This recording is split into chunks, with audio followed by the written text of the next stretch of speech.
with Craig.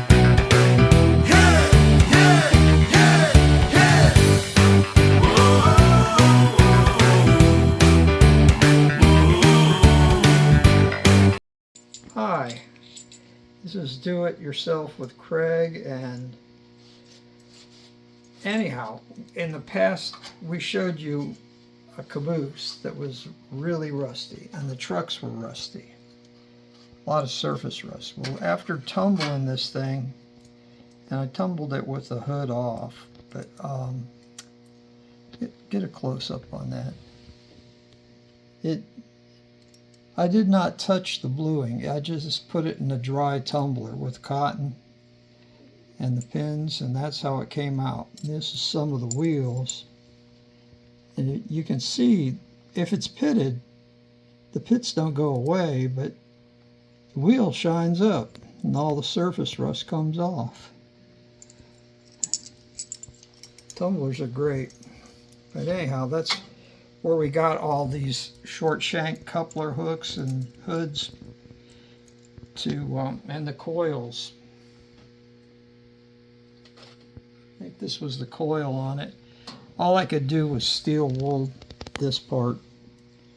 You can't, and I brushed that with a little brush, but you can't tumble the copper. You'd short it out because it'd knock the varnish off. But anyhow, this is where you can get parts. They can look bad, but you can actually see them. And that's where we got bits and pieces to, you know, make up these trucks for the tender. Now this one, you see with the bar here, this is the high coupler. And it has this piece, and you can see it's here and it folds down. This is I went on and cut this and punched them, and that is your 2226W high coupler. The difference between that and the low, see, it has this offset where we were making all these because nobody reproduced them. They were made during the Depression, and you can't even find books with numbers. But anyhow, all these bottoms come off of those four-wheel trucks. And the ones with lighting or action, that's where the roller pickup comes from. These things are available to buy, the roller pickup assembly. Now the earlier tenders, you're going to see there's many styles of this rear coupler. The way they, over the years, they made it cheaper, I mean, for production reasons. But on these early ones, with the flat bars, you know, the front truck, all it has to have is a way to pick up the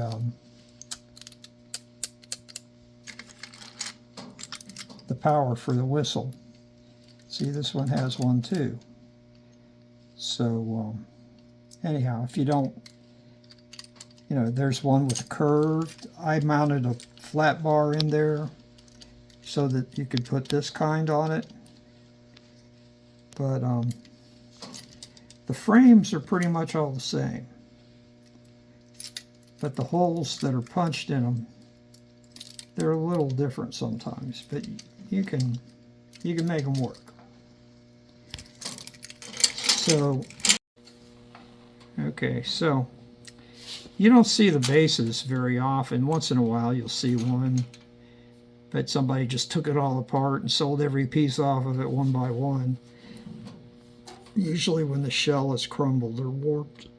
But on those 785, the gray ones, and the 783 black, if you just unscrew the electronic sound tender base, these will screw right back on there. The holes are all punched to fit. The die cast body is the same, and so that's why I was making these. So Gonna have them available if people want to not do all this work to get them. But the fun part's building all this stuff. But not everyone has the tools or the time or whatever. So we're going to show you how to fold these up. Now we got to lay out. This is a 1/4 inch turnip. And so we lay it out upside down.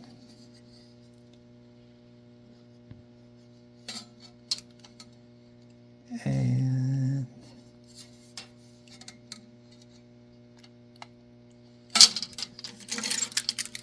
like that.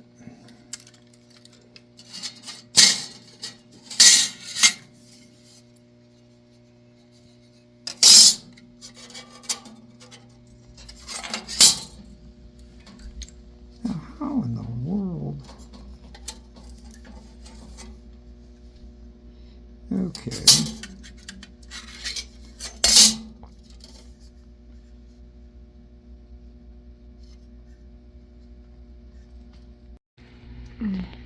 Okay, so I laid these out right so we can mark the blue and fold it down. But when I built this one, I folded the metal up. It should have been folded up, not that way. So this one gets a redo. Just so you got to keep it always straight. Which way is bottom, which way is top? Top, bottom. They get folded to the bottom. And you see the hole you cut out for the whistle. We're going to show you how you cut this out.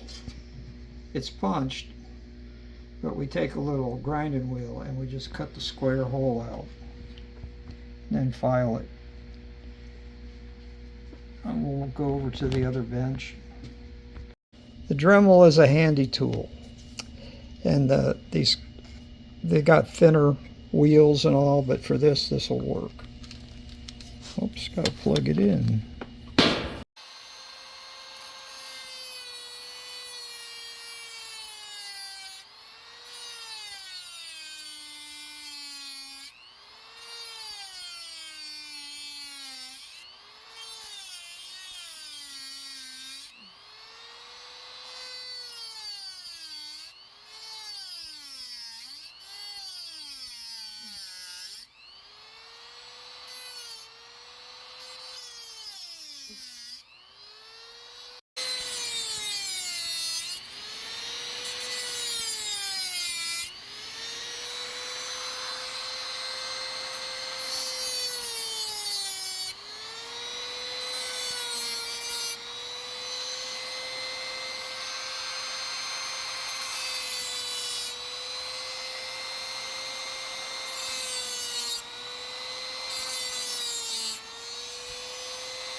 Okay, now we're going to clean this up with a file.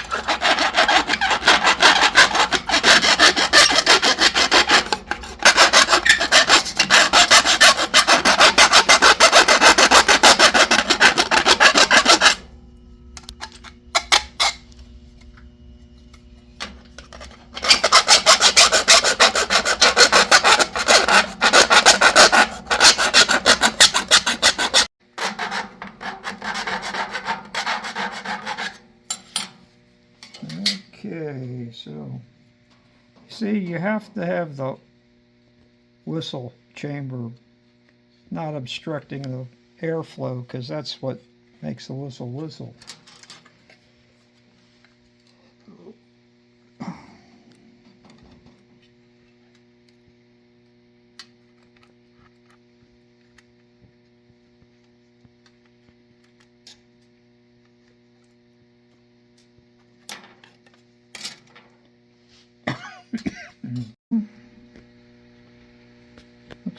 got it.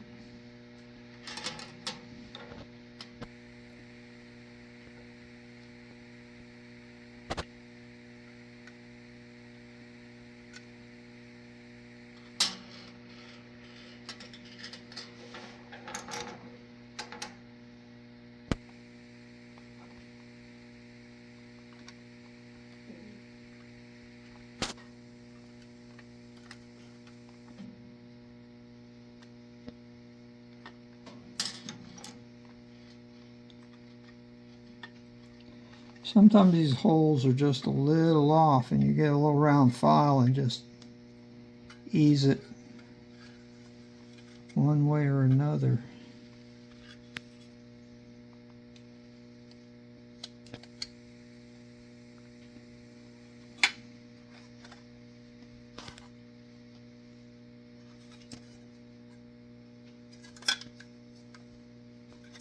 I think we'll just file this a little bit right here. We'll just barely move that whistle.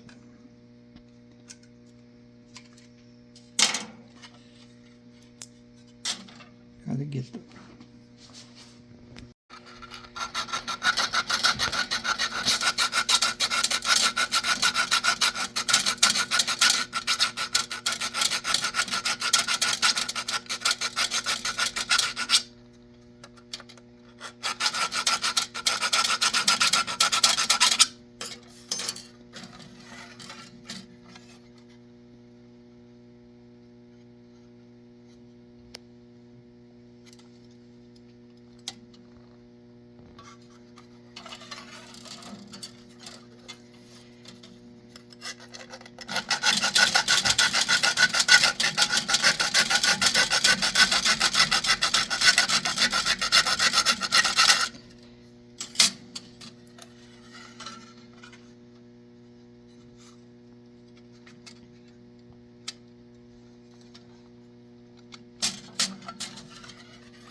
Now, if I had a factory and we set up a punch press, we would never pay for the tooling. So, like I said, I've done 10 of these over the years. It's just easier to make one some time in the evening than it is even trying to find this part, chasing it on eBay. You only see on eBay what's on eBay. If it's not there, it's probably in somebody's junk box.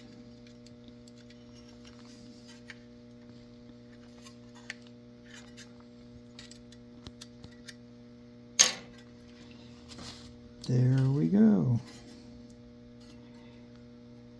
So now we're going to lay this out and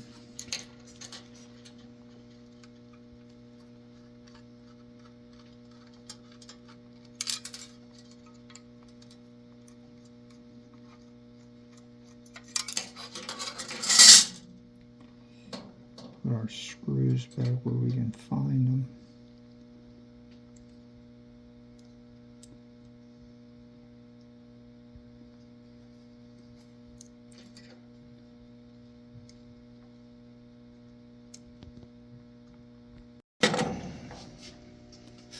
So, 1/4 inch. Just set it up on the square here.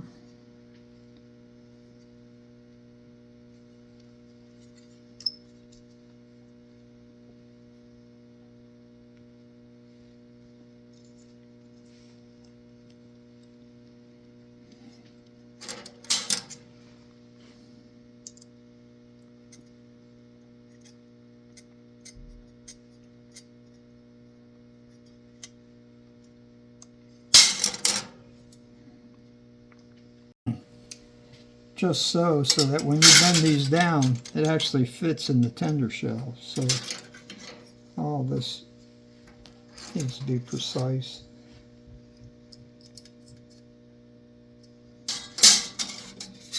And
And then, this is where it gets fun. This is a little break somebody made, but it doesn't, it runs out from right to left.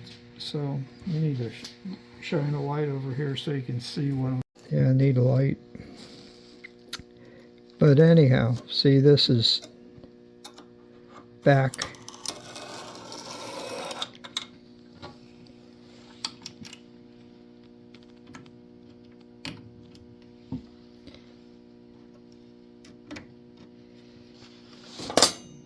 My flashlight.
Now, we got to get a piece of metal that is the thickness .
And this should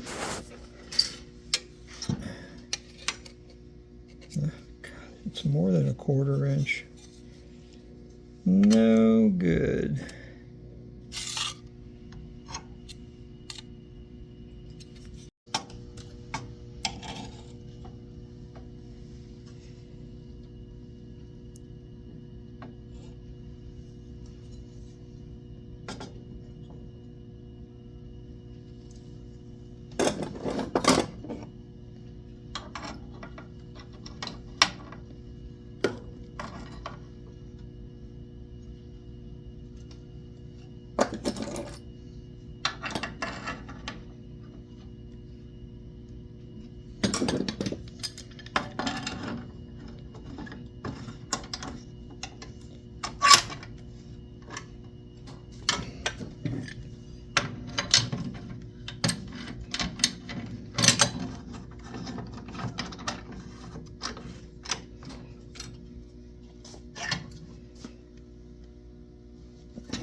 I need the light.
The reason these slots are in here is so that, see, where you have this bend, you can bend this piece.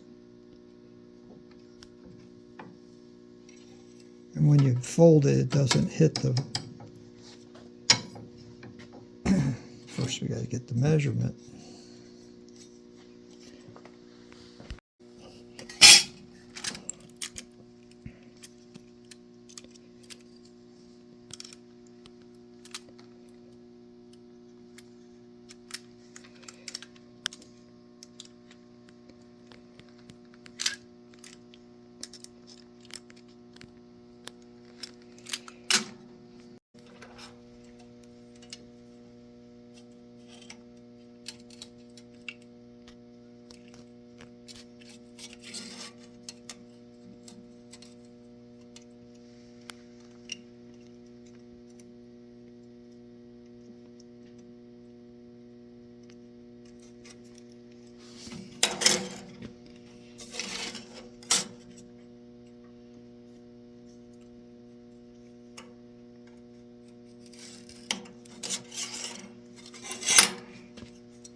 That bluing just flakes off too easily, doesn't it?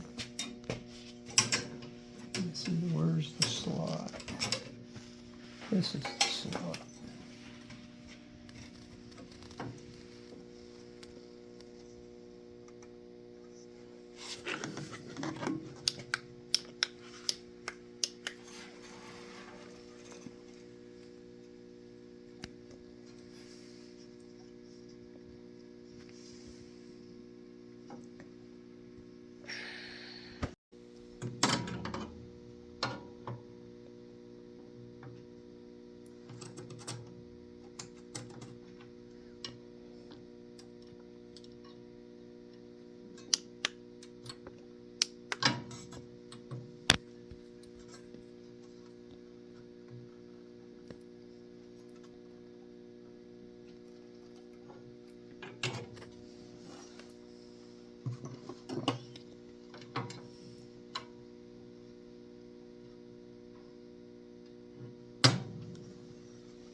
Okay, well anyhow, I think you get the idea, but it's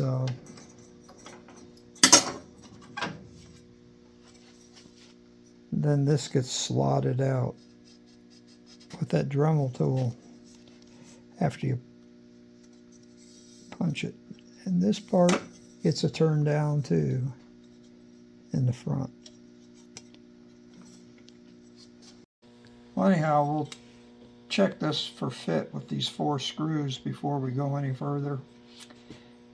But the rest of it is, see these dishes in here?